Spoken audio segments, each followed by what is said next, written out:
Happy New Year 2016. We are right here at New York Public Library at Interfaith Breakfast from May's office. Africa Vision TV was invited specifically to come to cover this wonderful event. We have people from everywhere. We have imams, we have a rabbi, we have a priest, we have pastors, we have all people in different corners of the world who believe in God. We even have non-believers because today is Interfaith Breakfast, which organized by May's office, New York City. We are here to witness this wonderful day. I'm Claudine, your reporter today. Peace.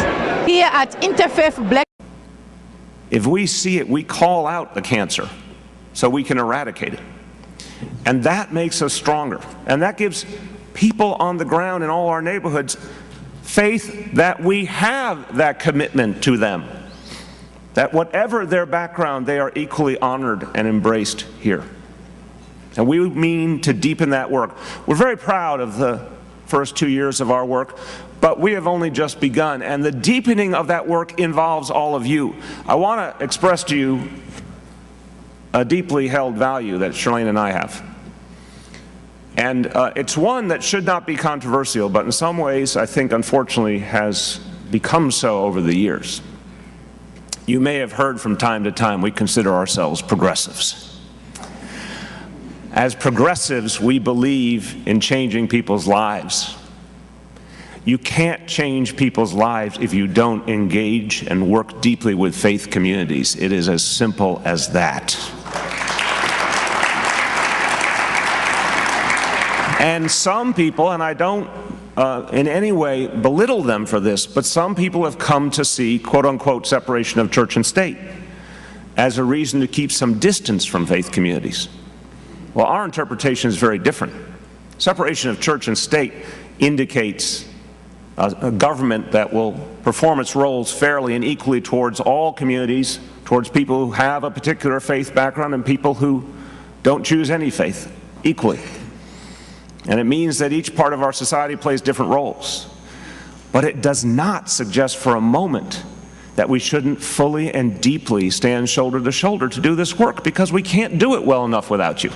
We just can't. And that's why this gathering is so important.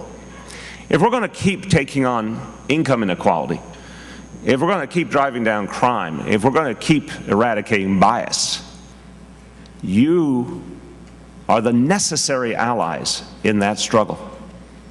And I don't believe in the past the government of this city, or probably any other, has fully tapped into the extraordinary energy and insight and capacity of our faith leaders.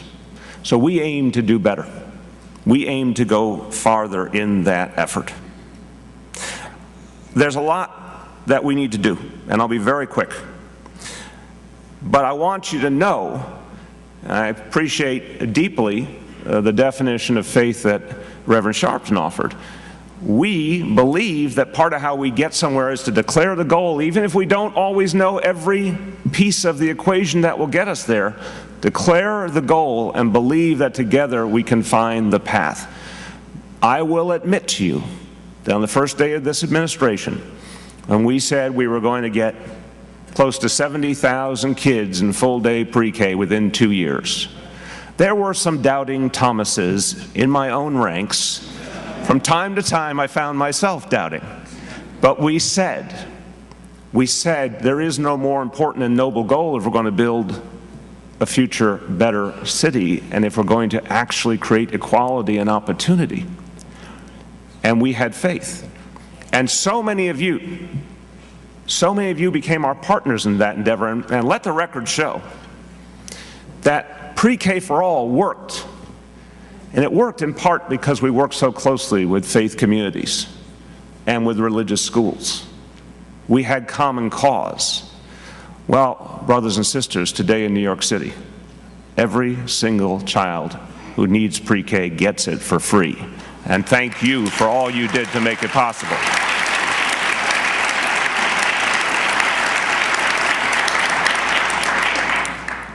We said we would show an embrace of immigrants against, again, a backdrop of a discussion that has gone awfully awry.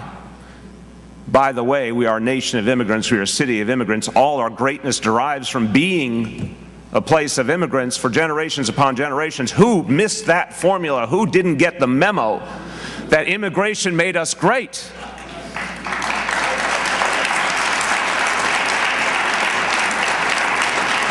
So here we said one of the ways that we will express our embrace and our support for all immigrants is to give them the same respect, the same acknowledgement that folks have who happen not to be immigrants. We wanted to show the same respect for people who are undocumented human beings as those who were documented. And we said, well, let's get everyone documented. And we called it ID NYC.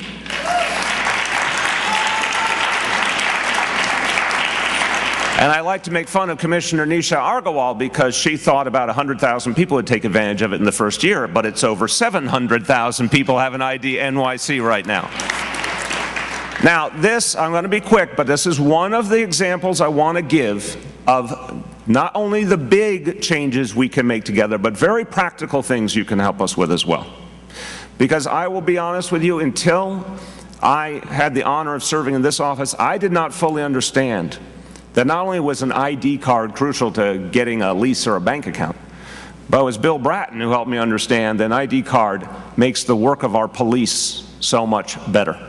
If someone has an ID, it allows the police to handle them so much more positively and easily than if someone doesn't. So, brothers and sisters, here's an easy mandate for 2016. It's available, it's free, anybody can get it. Please tell all the members of your congregations, tell everyone that you reach, if they do not have an ID card, if they don't walk around with an ID card, take a few minutes, get an ID NYC, and it will make their life better. It will make all our lives better. That's something we can do together. And I mentioned, I'll just make one more point on police because it's so important. We, again, we together, all of us, driving down crime is first and foremost something we look to the men and women of the NYPD to do, but we also know that neighborhood residents, that block patrols and tenant patrols make a difference, that this is all of us together driving down crime. The police precinct councils make a difference. It is a communal effort. The police are the guardians of the community, just like I always say, in the villages we all came from once, back in our ancestry. Guardians were chosen in each village to protect the village. The police are the guardians of our very large village, that is New York City.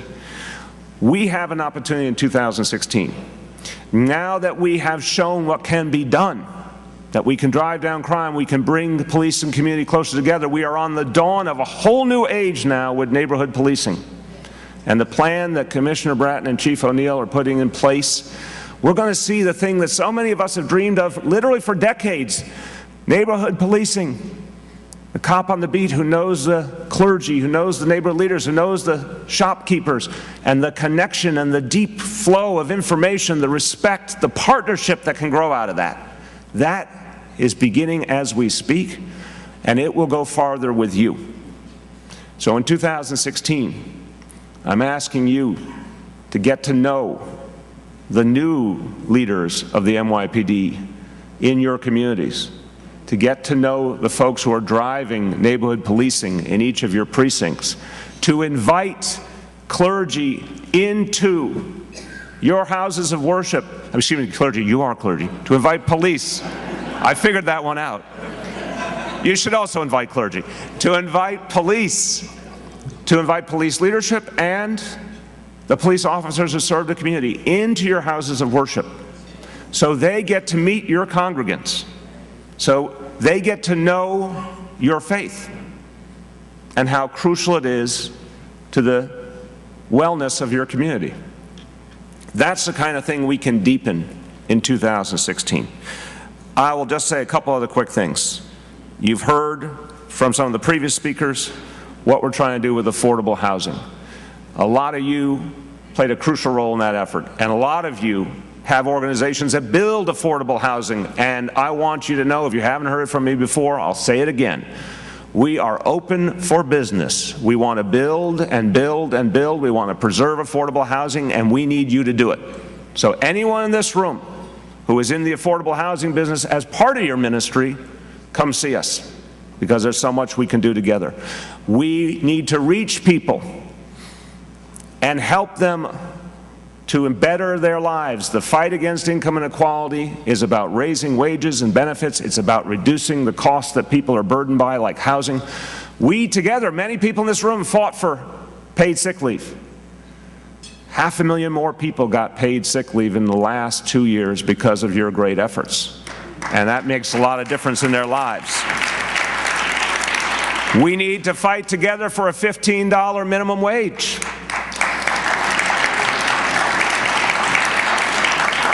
We need to change the assumptions about what people deserve. And I'm very proud, by the way, of the announcement we made in the last week or two, that starting with 20,000 of our city workers, and hopefully someday soon all of our city workers, will have paid parental leave, so family can truly be respected.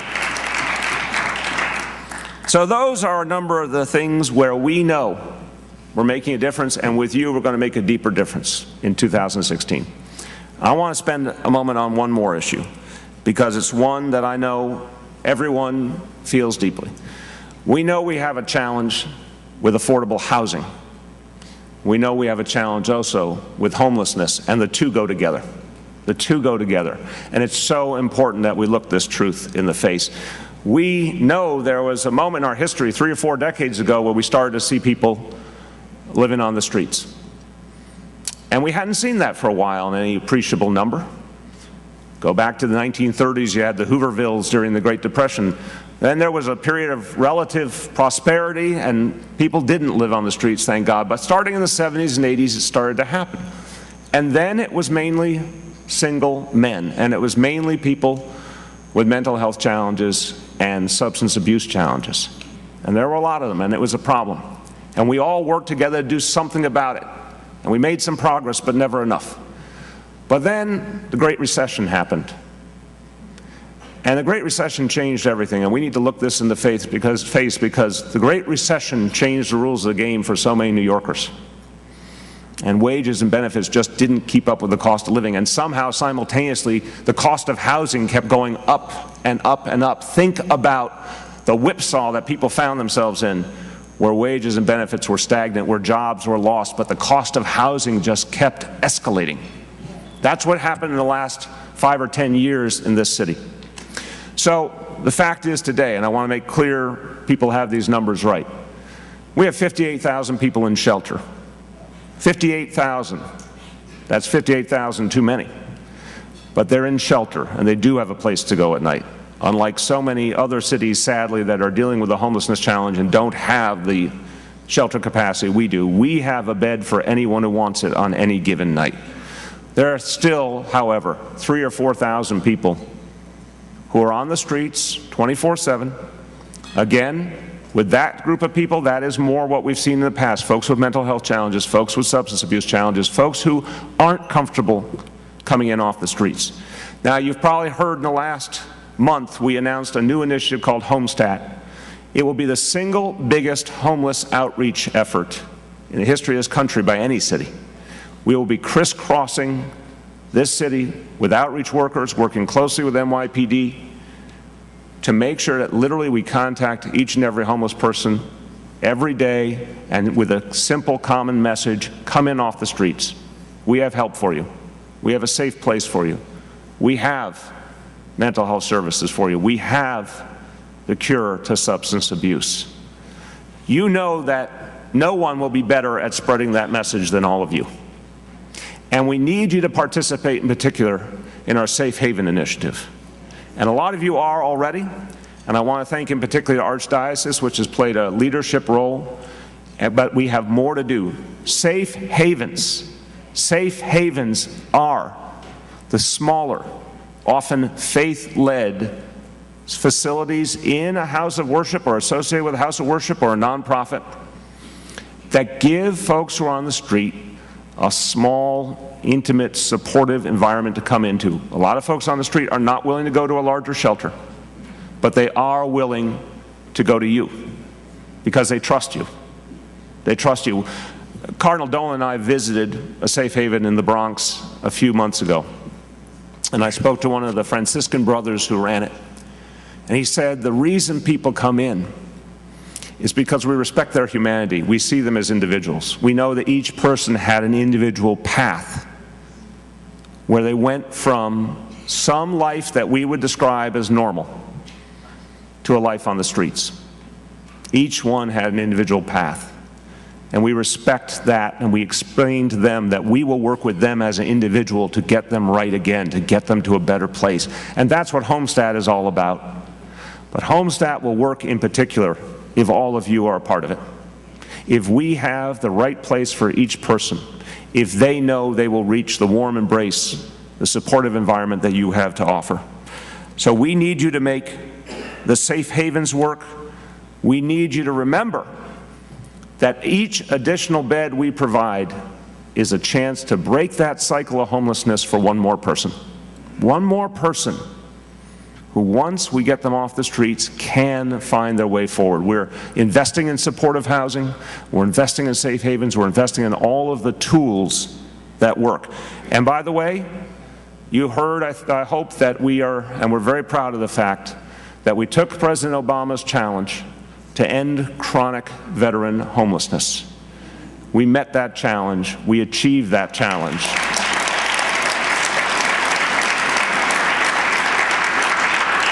But we also know there are veterans in need all the time. So here's my very clear call to action. If you have part of your house of worship, a part of your facilities that you can help us to be a safe haven for homeless folks.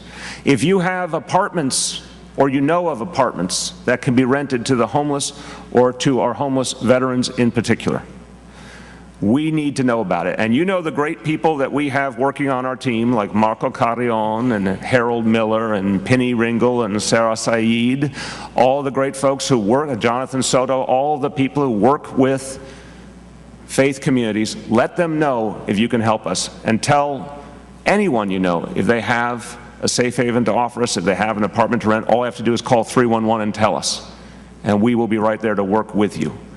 One other note, we know last night was a very cold night in New York City. We all felt it. And there are all those folks on the street, 3,000 to 4,000, I said, typically on a night in New York City, living out there. Well, I want you to know there was a fantastic effort last night, as there is any time there's a cold emergency or a heat emergency. NYPD swung into action, EMS swung into action, homeless services swung into action, crisscrossed the city, reaching homeless folks, telling them they had a place to go that was safe and warm. And lots of our homeless brothers and sisters took advantage of that last night. So I want to thank all of the agencies that did a great job last night reaching out to people in need. So I conclude by saying this: in 2016, we're going to keep making this a safer city, a fairer city, a more inclusive city, a city of greater opportunity, an opportunity that reaches people regardless of what zip code they live in. That's the mission. We can make progress. We can go farther with you. And I can't thank you enough for your love for this city, your commitment to this city, your partnership, your ability to get things done for the people we serve. Thank you all, and God bless you.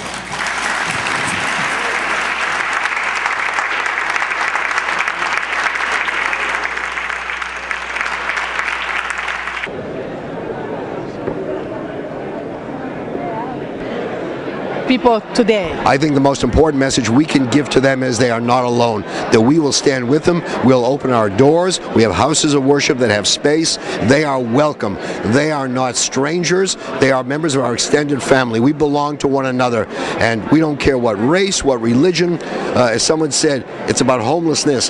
Homeless people are people. They grow up as we did, they have mothers and fathers, they have problems that we may not have had, we have a responsibility to help them. We can't be fully religious until we ask what else can we do for them. So that's the message, I think, for today. Thank you very much. God bless you.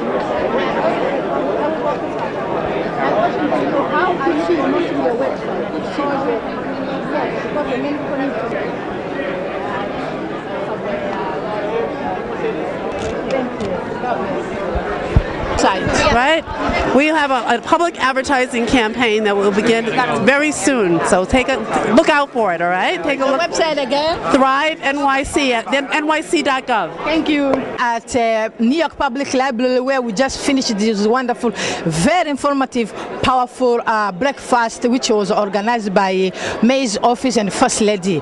So, my dear, yes. God bless you. Yeah. So tell our viewer listener your name and then your faith and then why did you come here today? Actually, my name is, let me first introduce myself. I am Shankar Pariyal, priest from Bangladesh Hindu Temple, Elmhurst, New York. This year, Mayor offered us for interfaith breakfast and to pray for all of New Yorkers. Not only that, pray for all Americans. So in the offering from Mayor, we participate here for Pray Mankind. Actually, this 2016, it is the first day of maybe Mayor. He would like to meet with us, all religious faith leaders. So as a faith leader, I came here and to express gratitude to all of you viewers. What message would you give to the homeless people? Because today, Mayor, he finalized his speech, was talking about homeless. But he was addressing only to the people, to the faith leaders. But what message would you give to the people who are homeless now, right now? Actually, the homeless people are suffered a lot. Especially last night, you know, the temperature is so low. So if the faith-based organization have a lot of space, Mayor appeal us to open the door for them, and if we do it in a small form, maybe every church or every temple, every synagogue, if do their work for that homeless people, it will be good for our New Yorker, because we are stand for each other. So we would like to help each other, then it will be divine, unifiedly we can fight. Thank you very much. God bless you. Peace. And dear viewers, all of you, Happy New Year's. Happy New Year to you too. Thank you. This is Africa Vision TV. You are with Marie-Claudine in New York City, the Big Apple. We are here where we just finished this wonderful interfaith event, which was organized by May's office, New York City May's office, and then First Lady. It was well attended. People from different faiths, even non-believer. I believe that non-believer, they believe in non-believing. So everybody was here to witness this wonderful New Year wishes from May's office and the First Lady. God bless you, and then keep loving people around you, because it's all about we share our resources, we share our information, we help homeless people, and then let people know, homeless people know that we care in New York City, so we can make our New York City a better place to be in the world. Peace. God bless you. Hello, my name is Rama Khadija Mete. Bronx, Sunday, 9 p.m. to 10 p.m. Thursday, 1 p.m. to 2 p.m. Channel 69, Manhattan and New Jersey. Tuesday, 12:30 p.m. to 1 p.m. Channels 67, 85, and 36, Brooklyn and Staten Island. Friday, 7 p.m. to 7:30 p.m. Channel 68, 79, and 43. Queens, Friday, 7 p.m. to 7:30 p.m. Channel 43. This is our website, avnt.net. Watch Afric Vision TV, the best Afric Vision channel in the U.S.